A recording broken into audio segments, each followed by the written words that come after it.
This video is related to hints and tips for PhD students, PhD candidates, or even PhD graduates.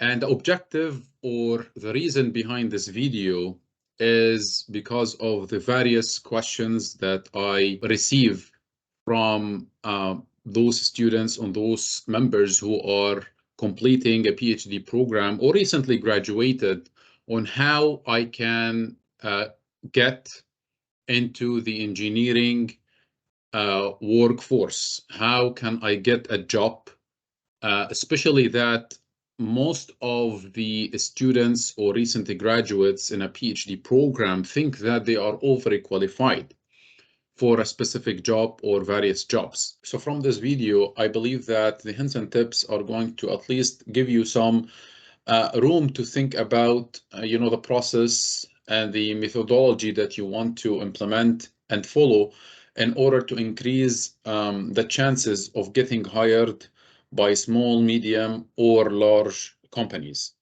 Now, of course, one of the main things that I believe is really important these days, specifically in our engineering domain, is related to the networking. Networking is really an important aspect in getting hired or increase your opportunity to be visible in the industry or the community. Nowadays, networking is really easier when compared to the previous eras. We have LinkedIn, which is considered one of the top professional kind of platform that connects industry professionals together. It is really important to be active in the society, in the community, in order to be visible to others. This will increase your chances of being hired. In addition to that, and I believe that being in a conference or attending conferences is not only important to present your ideas or an approach or an implementation that you did as part of your PhD program or a graduate program. Yet, I believe that you need to invest in the time that you spend during the conference period. I know that many people or some people want to go there to showcase their presentations or to showcase their problems, their problem statement, their objectives, and the way that they solved a specific methodology and how they implemented it actually. At the same time, they would like to explore a specific location that they have not been to before. My suggestion is invest some time to meet with professionals in the industry. Talk about your problem in a one-to-one meeting.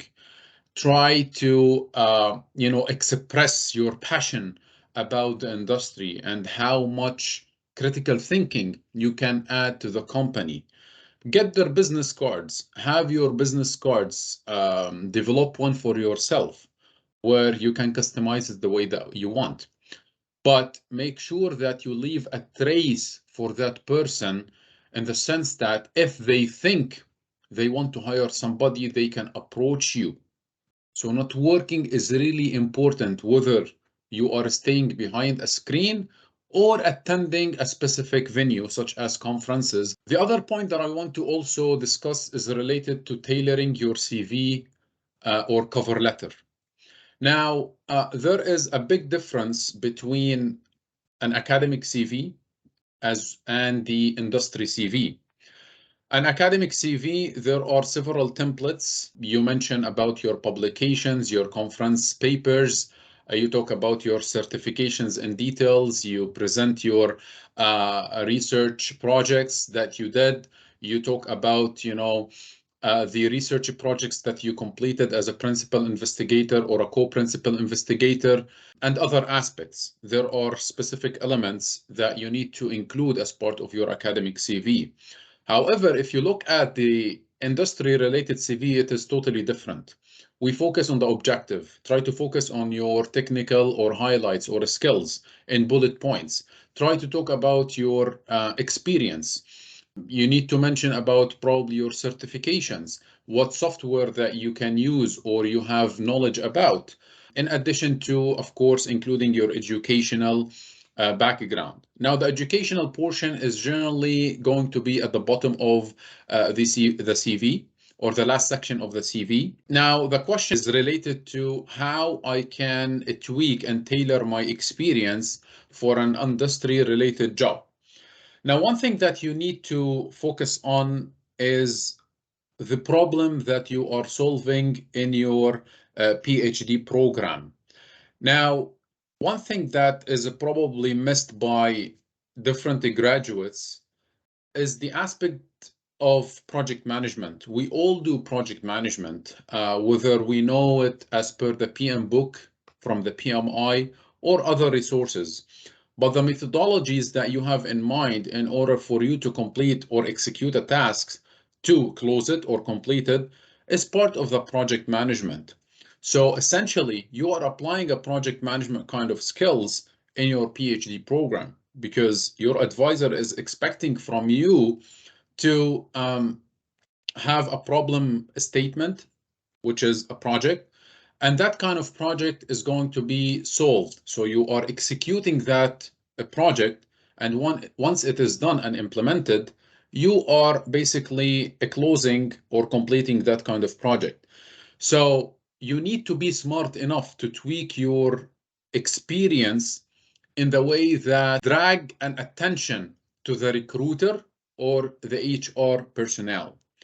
And instead of using,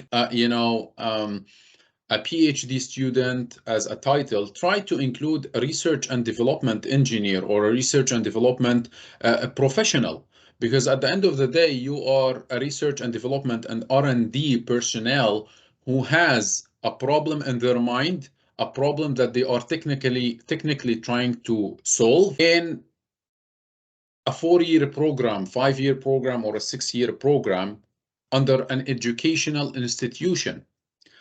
Nowadays, R&D engineers are getting more popular these days because of the advancement that our civil engineering is trying to reach when compared to the manufacturing industry or other industries where they deploy, advances in information technology. So PhD students nowadays or PhD graduates have more chances because of their critical thinking, because of the way that they write and communicate their problems, including presentations, writing proposals, or even coming up with a problem statement to resolve a specific workflow in an engineering domain. So these are some of the points that I wanted to mention and talk about. I hope that you enjoyed this video and I hope that you learned something out of it.